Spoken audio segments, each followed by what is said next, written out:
आठवते का शेख चिल्ली? हो, तेच पात्र ज्याने नेहमी स्वप्नात योजना बनवतो आणि त्यातच हरवून जातो. ही त्याची स्वप्ने खरोखर खूप मजेदार होती. चला तर मग बघूया त्याच्या स्वप्नातील ही गोष्ट. एके दिवशी शेख चिल्ली पहाटेच बाजारात गेला. त्याने बाजारातून बरीच अंडी विकत आणली आणि टोपलीत गोळा केली. मग टोपली डोक्यावर ठेवली आणि घराकडे निघाला. चालताना त्याने काल्पनिक पुलाव बनवायला सुरुवात केली. या अंड्यातून पिल्ले कधी बाहेर पडतील, त्याची खूप काळजी घेईल असा विचार शेख चिल्ली करू लागला. नंतर काही काळानंतर ही पिल्ले कोंबड्या बनल्यावर अंडी घालू लागतील.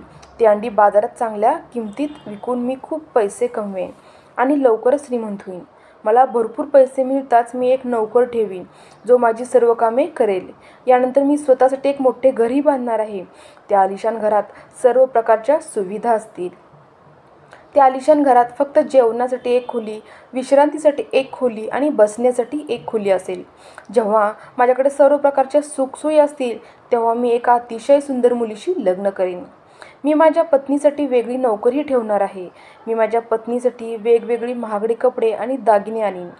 लग्नानंतर मला 5-6 मुले होतील ज्याच्यावर मी खूप प्रेम करेन आणि ते मोठे झाल्यावर त्यांची लग्न चांगल्या घरात करेन. मग त्यांनाही मुले होतील. त्यांच्याशी मी दिवसभर खेळत राहीन.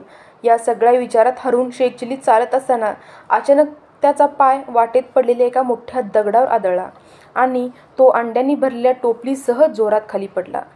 खाली पडताच सर्व अंडी फुटली आणि त्याच्यासोबत शेख चिल्लीच्या स्वप्नाचाही चुराडा झाला. तात्पर्य: नुसते नियोजन करून किंवा स्वप्ने बघून कोणतीही गोष्ट साध्य होत नाही, तर मेहनतही आवश्यक असते. अन्यथा शेख चिल्लीसारखे केवळ काल्पनिक पुलाव बनवल्याने नेहमीच नुकसान होते.